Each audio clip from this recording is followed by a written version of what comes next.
Chicken ഫലാഫിലാണ് ഇന്ന് ഞാൻ ഉണ്ടാക്കുന്നത്. നമുക്ക് ചായയുടെ കൂടെ കഴിക്കാൻ പറ്റിയ ഒരു അടിപൊളി വിഭവമാണ്.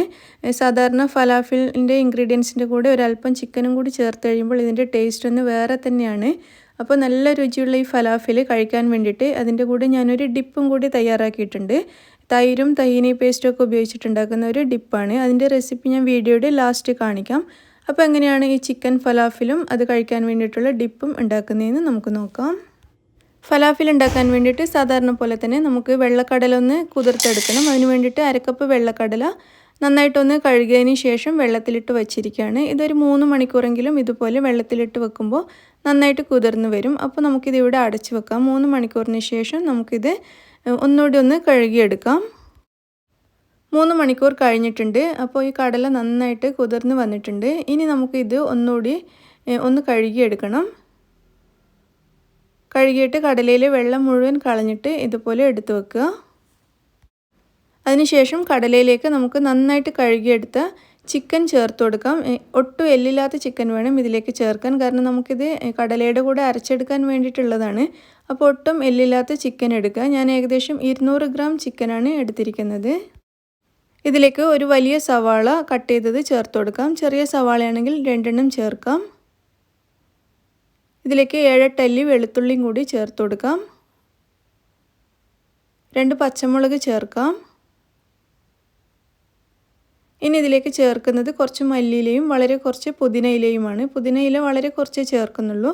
അപ്പോൾ ഇത് രണ്ടും കൂടി ഒരുമിച്ച് നമുക്കിതിലേക്ക് ചേർത്ത് കൊടുക്കാം. പിന്നെ നിങ്ങളുടെ കയ്യിൽ പാഴ്സ്ലി ലീവ്സ് ഉണ്ടെങ്കിൽ അതും കൂടി ചേർത്ത് കൊടുത്താൽ നല്ല രുചിയായിരിക്കും. ഇപ്പോൾ എൻ്റെ കയ്യിൽ അതില്ല. ഇനി ഇതിലേക്ക് 2 ടീസ്പൂൺ മല്ലി ചേർക്കാം. 1 ടീസ്പൂൺ ചെറിയ ജീരകം, ആവശ്യത്തിനുള്ള ഉപ്പ് ചേർത്ത് കൊടുക്കാം. എന്നിട്ട് ഇതെല്ലാം കൂടി നന്നായിട്ട് മിക്സ് ചെയ്ത് കൊടുക്കാം. നന്നായിട്ട് മിക്സ് ചെയ്തതിന് ശേഷം നമുക്കിത് മിക്സിയുടെ പൊടിക്കുന്ന ജാറിലിട്ടിട്ട് ഒന്ന് അരച്ചെടുക്കാം. കൂടുതൽ അരിഞ്ഞ് പേസ്റ്റ് പോലെയൊന്നും ആവണ്ട, ചെറിയ തരിതരിപ്പായിട്ടൊന്ന് അരച്ചെടുത്താൽ മതിയാവും. ഇത് പകുതി ആദ്യം നമുക്ക് അരച്ചെടുക്കാം. ഇതിവിടെ അരച്ചിട്ടുണ്ട്. ഇത് നമുക്കൊരു ബൗളിലേക്ക് മാറ്റാം. എന്നിട്ട് ബാക്കി പകുതിയും കൂടി നമുക്ക് ഇതേപോലെ അരച്ചെടുക്കാം. ഇത് ഒരുപാട് അരിഞ്ഞ് പേസ്റ്റ് പോലെയൊന്നും ആക്കരുത്. ചെറിയ തരിതരിയായിട്ട് വേണം അരച്ചെടുക്കാൻ. അപ്പോൾ ഇത് മുഴുവനും അരച്ചിട്ടുണ്ട്. നമുക്കിതൊരു ബൗളിലേക്ക് മാറ്റാം. എന്നിട്ട് ഇതിലേക്കൊരു 3/4 ടീസ്പൂൺ വരെ ബേക്കിംഗ് സോഡ ചേർത്ത് കൊടുക്കാം. എന്നിട്ട് നന്നായിട്ട് ഇതിലേക്ക് മിക്സ് ചെയ്തെടുക്കാം. അപ്പോൾ ഇത് ബേക്കിംഗ് സോഡ ചേർത്ത് കഴിഞ്ഞാൽ നന്നായിട്ട് പൊങ്ങി കിട്ടും. അപ്പോൾ നിങ്ങൾക്ക് ബേക്കിംഗ് സോഡ ഇഷ്ടമല്ലെങ്കിൽ അത് ഒഴിവാക്കാം, അല്ലെങ്കിൽ അളവ് കുറച്ചിട്ട് ചേർത്താലും മതിയാവും. ഇതിലേക്ക് നമുക്കിനി ഒരു 2 ടേബിൾ സ്പൂൺ വരെ വെളുത്ത എള്ള് ചേർത്ത് കൊടുക്കാം. വെളുത്ത എള്ള് കയ്യിലില്ലെങ്കിൽ കറുത്ത എള്ള് ചേർത്ത് കൊടുക്കാം. പക്ഷേ വെളുത്ത എള്ളാണ് ഇതിനൊന്നുകൂടി നല്ല ടേസ്റ്റ് ഉണ്ടാവുക. എള്ളും കൂടി ചേർത്തിട്ട് നന്നായിട്ടൊന്ന് മിക്സ് ചെയ്തെടുക്കാം. മിക്സ് ചെയ്യുന്ന സമയത്ത് നമുക്കിത് കയ്യിൽ വെച്ചിട്ട് ഉരുളയാക്കാൻ പറ്റുന്നുണ്ടോ എന്നൊന്ന് നോക്കുക. അത് പറ്റാതെ നല്ലോണം ലൂസായിട്ടാണ് ഇരിക്കുന്നതെങ്കിൽ ഒരല്പം പുട്ടുപൊടി ഇതിലേക്ക് ചേർത്ത് കൊടുത്താൽ മതിയാവും. ഇതിപ്പോൾ പാകത്തിലാണ് ഇരിക്കുന്നത്. ഒരല്പം എണ്ണ കയ്യിൽ തടവുകയാണെങ്കിൽ നമുക്കിത് ഈസി ആയിട്ട് ഉരുട്ടിയെടുക്കാവുന്നതേ ഉള്ളൂ. അതുകൊണ്ട് ഞാനിതിലിപ്പോൾ ഒന്നും ചേർക്കുന്നില്ല. നല്ലോണം ലൂസായിട്ട് തോന്നുവാണെങ്കിൽ ഒരല്പം പുട്ടുപൊടി ചേർത്താൽ മതിയാവും. ഇത് ഫ്രൈ ചെയ്യാൻ വേണ്ടിയിട്ട് എണ്ണ ചൂടാക്കാൻ വെച്ചിട്ടുണ്ട്. എണ്ണ ഇപ്പോൾ നന്നായിട്ട് ചൂടായി വന്നിട്ടുണ്ട്. അപ്പോൾ ഇനി നമുക്കിതിൽ നിന്നും ചെറിയ ചെറിയ ഉരുളകൾ എടുത്തിട്ട് ഇതുപോലെ നന്നായിട്ടൊന്ന് ഉരുട്ടിയെടുക്കുക. ഞാൻ കയ്യിൽ അല്പം എണ്ണ തടവിയിട്ടാണ് ഇത് ചെയ്യുന്നത്. എന്നിട്ട് ഇതുപോലെ ചെറുതായിട്ടൊന്ന് പരത്തി കൊടുക്കുക. നേരിയതാക്കരുത്. ചെറുതായിട്ട് ഇതുപോലെ ഒന്ന് പരത്തി കൊടുത്തതിന് ശേഷം ഇത് നമുക്ക് എണ്ണയിലേക്ക് ഇട്ട് കൊടുക്കാം. അപ്പോൾ ഞാൻ ഫ്ലെയിം കുറച്ച് കൊടുത്തിട്ടാണ് കേട്ടുള്ളത്. ലോ ടു മീഡിയം ഫ്ലെയിമിൽ വെച്ചിട്ടാണ് ഇത് ഫ്രൈ ചെയ്യുന്നത്. കാരണം നമ്മളിതിൻ്റെ ഫ്ലെയിം കൂട്ടിക്കഴിഞ്ഞാൽ പെട്ടെന്ന് ഇതിൻ്റെ പുറം ഭാഗം കരിഞ്ഞിട്ട് ഇതിൻ്റെ ഉള്ളിൽ വേവാതെയായി പോകും. അതുകൊണ്ട് വളരെ ചെറിയ തീയിൽ വെച്ചിട്ട് ഇത് ഫ്രൈ ചെയ്തെടുക്കുന്നതായിരിക്കും നല്ലത്. തീ കുറച്ചൊന്ന് വെച്ചിട്ട് ഫലാഫിൽ പൊങ്ങാതിരിക്കുമെന്നില്ല, നന്നായിട്ട് പൊങ്ങി വരും. കാരണം നമ്മൾ ബേക്കിംഗ് സോഡ ചേർത്തിട്ടുണ്ട്. അതുകൊണ്ട് നന്നായിട്ട് പൊങ്ങി കിട്ടും. അതുകൊണ്ട് ഒട്ടും തീ കൂട്ടി വെക്കരുത്. അങ്ങനെയാകുമ്പോൾ നമ്മുടെ ഈ ഫലാഫിലിൻ്റെ ഉൾഭാഗം തീരെ വേവാതെ നമുക്ക് കഴിക്കാൻ പറ്റാതെയാവും. അതുകൊണ്ട് ചെറിയ തീയിൽ വെച്ചിട്ട് നമുക്കിത് ഫ്രൈ ചെയ്തെടുക്കാം. ഞാനൊരു 4 ഫലാഫിൽ ഒരേ സമയം ഇട്ടിട്ടുണ്ട്. അപ്പോൾ ഇത് പൊങ്ങി വരാൻ വേണ്ടിയിട്ട് തുടങ്ങിയിട്ടുണ്ട്. ചെറിയ തീയിലാണ് വെച്ചിരിക്കുന്നത്, എങ്കിലും നന്നായിട്ട് പൊങ്ങി വരുന്നുണ്ട്. ഒരു ഭാഗം നന്നായിട്ട് വെന്ത് ബ്രൗൺ കളറായി വരുന്ന സമയത്ത് നമുക്കിത് തിരിച്ചിട്ട് കൊടുക്കാം. എന്നിട്ട് മറ്റേ വശവും കൂടി നന്നായിട്ടൊന്ന് വേവിച്ചെടുക്കാം. നമ്മൾ ചെറിയ ഉരുളകളാണ് ഇട്ടിരിക്കുന്നതെങ്കിലും നന്നായിട്ട് പൊങ്ങി നല്ല വലിപ്പം വെച്ചിട്ടുണ്ട്.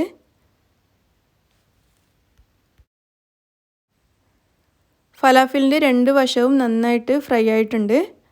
നല്ലൊരു ഗോൾഡൻ ബ്രൗൺ കളറായി മാറിയിട്ടുണ്ട്. ഇനി ഇത് നമുക്ക് എണ്ണയിൽ നിന്നും മാറ്റാം. ഇതുപോലെ എണ്ണ മുഴുവനൊന്ന് കളഞ്ഞതിന് ശേഷം നമുക്കൊരു ടിഷ്യൂ പേപ്പറിലോ മറ്റോ ഇട്ട് കൊടുക്കാം. ഇതേപോലെ നമുക്ക് ബാക്കിയുള്ള ചിക്കൻ ഫലാഫിൽ മുഴുവനും ഇതുപോലെ ഒന്ന് പരത്തിയിട്ട് എണ്ണയിലിട്ട് നന്നായിട്ട് ഫ്രൈ ചെയ്യാം. അങ്ങനെ നമ്മുടെ ടേസ്റ്റി ഫലാഫിൽ ഇവിടെ റെഡി ആയിട്ടുണ്ട്. ഇതിലുള്ള ഇൻഗ്രീഡിയൻസ് ഒക്കെ സാധാരണ ഫലാഫിലിൻ്റെ തന്നെയാണ്. ചിക്കനും കൂടി ആഡ് ചെയ്യുന്നതെന്ന് മാത്രമേ ഉള്ളൂ വ്യത്യാസം. അപ്പോൾ നമ്മുടെ നല്ല ടേസ്റ്റി ആയിട്ടുള്ള ചിക്കൻ ഫലാഫിലാണ്. ഉൾഭാഗമൊക്കെ കണ്ടില്ലേ, നന്നായിട്ട് വെന്ത് നല്ലോണം പൊങ്ങിയിട്ടാണ് ഇരിക്കുന്നത്. നല്ല രുചിയാണ് ഇത് കഴിക്കാൻ വേണ്ടിയിട്ട്. അപ്പോൾ ഞാൻ ഇതിന് വേണ്ടിയിട്ട് ഡിപ്പ് തയ്യാറാക്കിയിട്ട് ഇവിടെ വച്ചിട്ടുണ്ട്. ഇതും കൂട്ടി കഴിക്കാൻ നല്ല ടേസ്റ്റാണ്. നല്ലൊരു അടിപൊളി ഡിപ്പാണിത്. ഫലാഫിലിന് വേണ്ടിയിട്ട് മാത്രമല്ല, നമുക്ക് മിക്ക സ്നാക്സിനും പറ്റിയ നല്ലൊരു ഡിപ്പാണ്. ഇതെങ്ങനെയാണ് ഉണ്ടാക്കുന്നതെന്ന് നോക്കാം. ഇതിന് വേണ്ടിയിട്ട് ഞാനിവിടെ ഒരു ബൗളിലേക്ക് 2 ടേബിൾ സ്പൂൺ തഹീനി പേസ്റ്റ് എടുത്തിട്ടുണ്ട്. തഹീനി പേസ്റ്റ് നിങ്ങൾക്കെല്ലാം അറിയായിരിക്കും. നമുക്കിത് ഷോപ്പിൽ വാങ്ങിക്കാൻ കിട്ടും. വെളുത്ത എള്ള അരച്ചിട്ടുണ്ടാക്കുന്ന ഒരു പേസ്റ്റാണ്. ഇതിലേക്ക് നമുക്കൊരു 1/4 കപ്പ് തൈര് ചേർത്ത് കൊടുക്കാം. സാധാരണ പുളിയുള്ളതോ പുളിയില്ലാത്തതോ നിങ്ങളുടെ ഇഷ്ടത്തിനനുസരിച്ച് ചേർക്കുക. ഒരു ചെറിയ കഷ്ണം ചെറുനാരങ്ങയുടെ നീരും കൂടി ഇതിലേക്ക് ചേർത്ത് കൊടുക്കാം. 1 ടേബിൾ സ്പൂൺ മല്ലിയില പൊടിയായിട്ട് അരിഞ്ഞത്. 1/4 ടീസ്പൂൺ ഗാർലിക് പൗഡർ ചേർക്കുന്നുണ്ട്. ഗാർലിക് പൗഡറിന് പകരം വെളുത്തുള്ളിയുടെ പേസ്റ്റ് ചേർത്താലും മതിയാവും. ഒരു 1/4 ടീസ്പൂൺ വരെ ചെറിയ ജീരകം പൊടിച്ചത്. 1/2 ടീസ്പൂൺ ചുവന്ന മുളക് പൊടി ചേർത്ത് കൊടുക്കാം. അതുപോലെ ഒരു 1/4 ടീസ്പൂൺ കുരുമുളക് ക്രഷ് ചെയ്തതും കൂടി ചേർക്കാം. 2 ടീസ്പൂൺ വരെ ഒലീവ് ഓയിൽ അല്ലെങ്കിൽ നിങ്ങൾക്ക് ഇഷ്ടമുള്ള ഏതെങ്കിലും വെജിറ്റബിൾ ഓയിൽ ചേർക്കുക. ആവശ്യത്തിനുള്ള ഉപ്പും കൂടി ചേർത്തിട്ട് ഇതെല്ലാം കൂടി നന്നായിട്ടൊന്ന് മിക്സ് ചെയ്തെടുക്കാം.